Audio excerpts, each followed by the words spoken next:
Alright, let's turn the heat up on this weapon review. We're moving into the firearms. And of course, I'm going to start with the handguns. The first one is the 909. Now, from this point on, I'm not going to mention every single character who can use each weapon, but I will mention whether or not only a male or female can use them. And in this case, the 909, I know for a fact, can only be used by male characters. So let's test it out.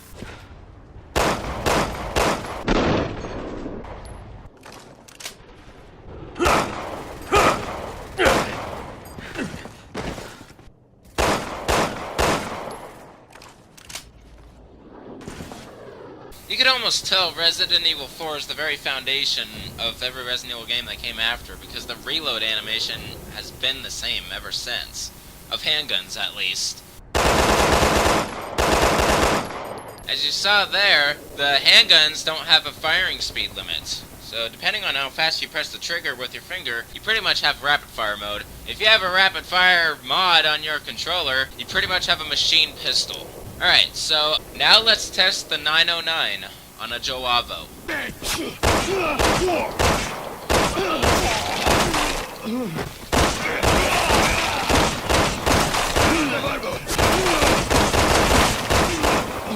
Alright, so I would say between 5 and 7 shots with the 909 to take down a standard Joavo. Now the reason I'm testing it more than once, because I'm trying to see whether it's going to be the same or not. And it allows me to give you that range, like when I say 5 to 7. Because if I test it multiple times, then we know it's not always going to be like 6 or 7 shots. So when it comes to the 909, 5 to 7 shots. Alright, that is it for the 909 handgun. Eat this.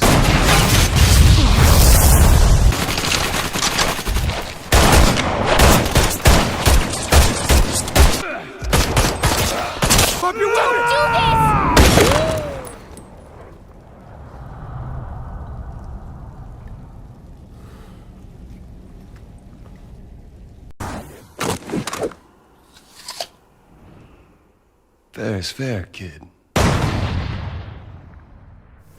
Now for the next handgun, the Picador.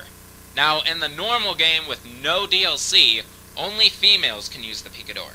However, in the DLC, Pierce can use the Picador as well, so it allows for both genders. Alright, let's test it out.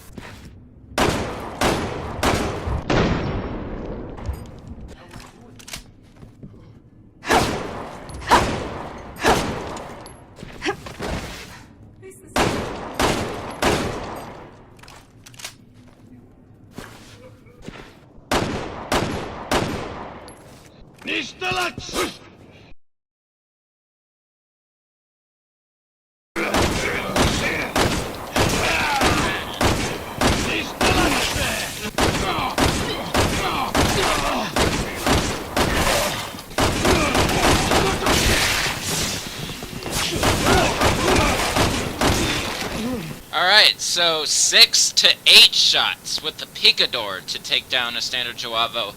Now, unlike Resident Evil 4 and 5, the weapons don't have stats which you could see and compare with other weapons.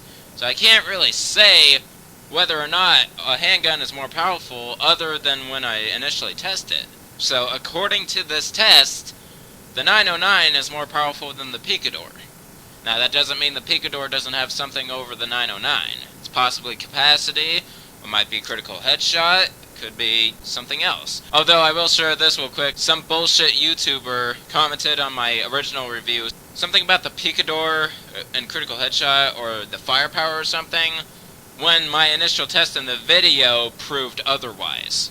And then he said something about the stun rod, which I had already performed. So both of the things he said were unnecessary, and that's exactly how I replied to him, by saying both of his comments were unnecessary.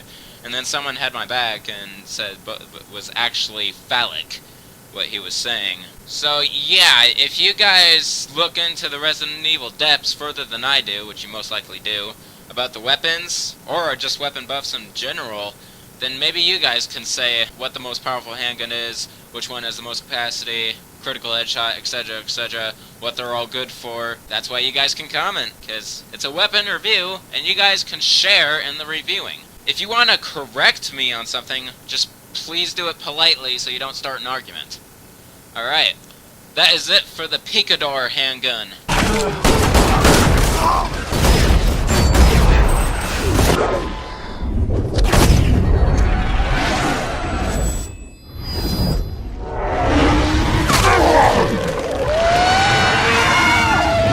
Now for the next handgun, the wing shooter. Now, I know for a fact, only Leon can use these handguns.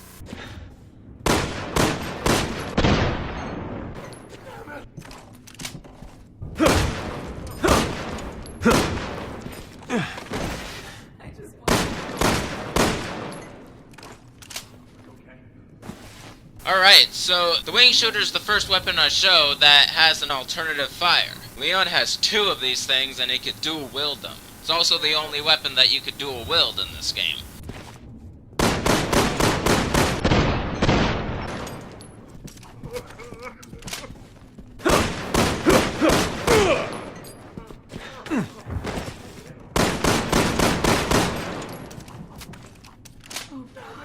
As you saw, he had a special quickshot animation where he shoots 5 times instead of just once. I will show that after the enemy testing in action. But for now, let's just normally test the wing shooter on a Joavo.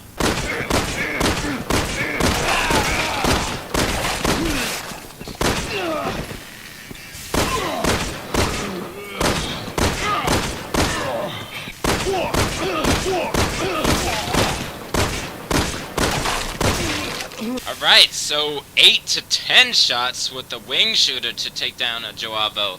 So this handgun is particularly weak. There's always a trade-off. It does have dual fire mode, and it does have a special quick shot maneuver, which I'll show right now. You faggot.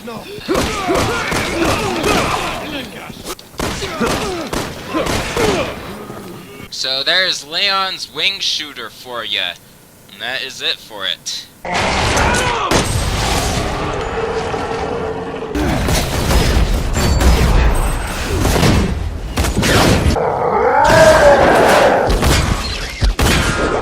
Now for the last handgun, the triple shot. This is basically the burst fire handgun of Resident Evil 6. And so it's kind of funny. They put it in with the machine pistol category, but I'm still regarding it as a handgun because it does have a semi-automatic firing mode.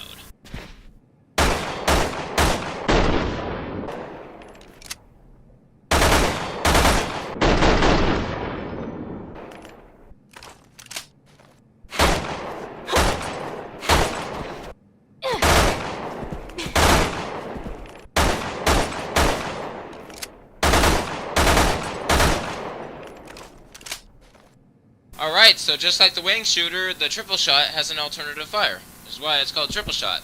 Either have semi-automatic or burst fire. So now let's test the triple shot on a Joavo.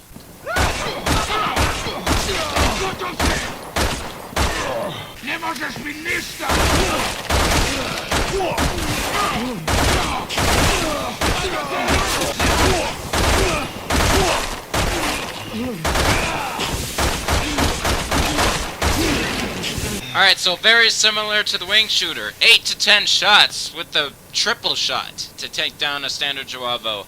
So very weak handgun indeed, but it does have burst fire, so it will still get the job done rather quickly. And, once again, as the merchant puts it, it uses up ammo rather quickly. Alright, that is it for the triple shot, as well as all the handguns. It's a waste of time!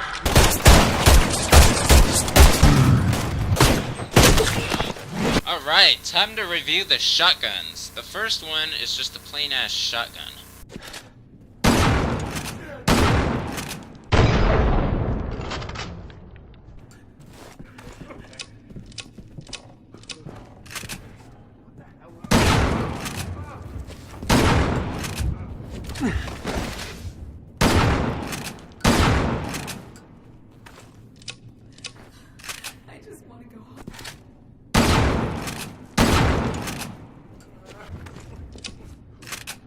Alright, so this shotgun is very, very similar to the Ithaca 37 from Resident Evil 5. If not, I believe it is the Ithaca from Resident Evil 5. Alright, So in the original version, I tested the shotguns on a bloodshot. So this time, I'm going to take a little risk, and I'm going to test the shotguns on a whopper. Now, if there's no difference in shots, then that really proves that there is not a lot of firepower difference between the shotguns. So let's try a whopper.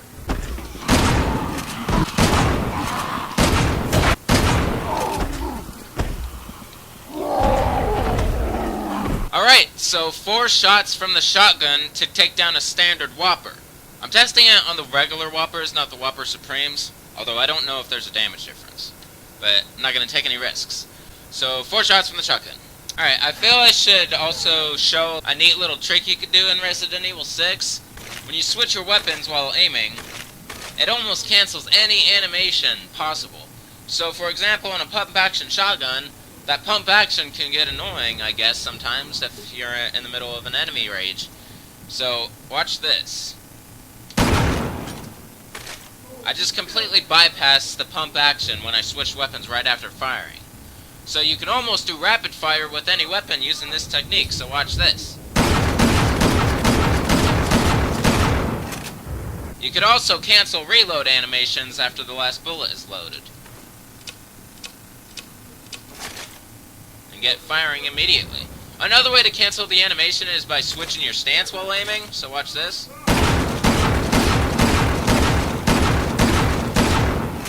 But I find doing it that way is less efficient, because when you switch your stance, the position you're aiming at changes slightly. So you might miss a couple times if you do it that way. So I suggest you do it the weapon changing way. Alright, and you could do this with any weapon. Alright, that is it for the plain ass shotgun. Now for the next shotgun, the assault shotgun. Now, this is like very similar to Resident Evil Remake. They had a normal shotgun, and they had an assault shotgun. Now, every single Resident Evil since Remake has this kind of shotgun. It's like the Benelli M3 Super 90, or M4 Super 90. They always featured one of those in every single Resident Evil game since Remake. So anyway, let's review the assault shotgun.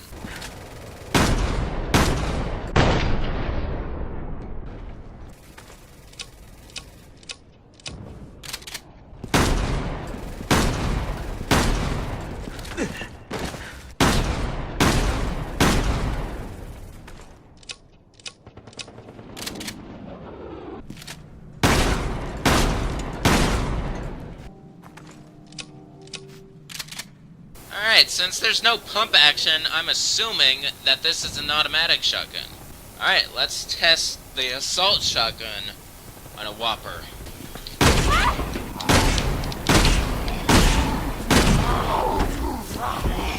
Alright, so 5 shots from the assault shotgun to take down a standard whopper.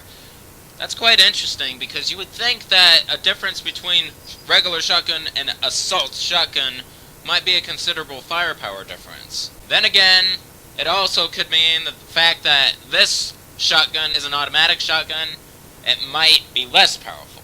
I don't know, once again, there's no weapon statistics in Resident Evil 6, so according to this test, the regular shotgun is more powerful than the assault shotgun. Out of all the shotguns, the assault shotgun is my favorite, so, alright, that is it for the assault shotgun. Now for the next and last shotgun. The Return of the Hydra from Resident Evil 5 and Resident Evil Revelations. Now, I feel that since 5, it started losing its, power and use. So, naturally, in this one, I personally feel it's kind of a useless shotgun.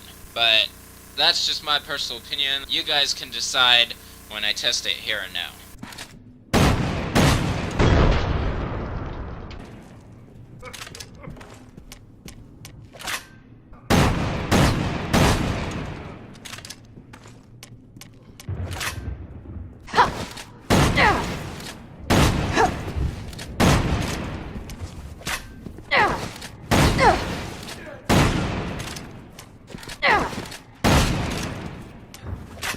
Alright, so just like the wing shooter, you get a special quickshot animation with the Hydra, I think, with Helena. And no matter what, she will reload the weapon when it runs out of ammo during that quickshot sequence. So it's a handy little trick to have. And I will show it after the enemy testing. For now, let's test the Hydra Shotgun on a whopper. Oh god.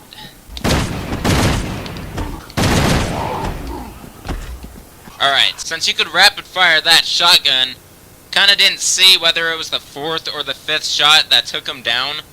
It was either or. I'll look it back in slow motion, and I'll put it in text form right here. Alright, so that amount of shots from the Hydra to take down a Whopper. I personally feel it is the weakest shotgun, which is a big change from Revelations and 5. It's lost its major power when it comes to firing it. It just seems so weak now. But then again, Helena does have a badass quick shot maneuver with it. It also uses a different type of shotgun shell. That could also make a difference.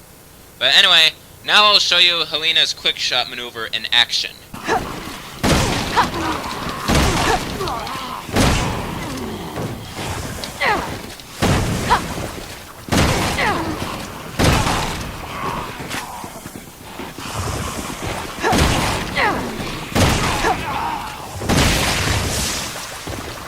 Headshot!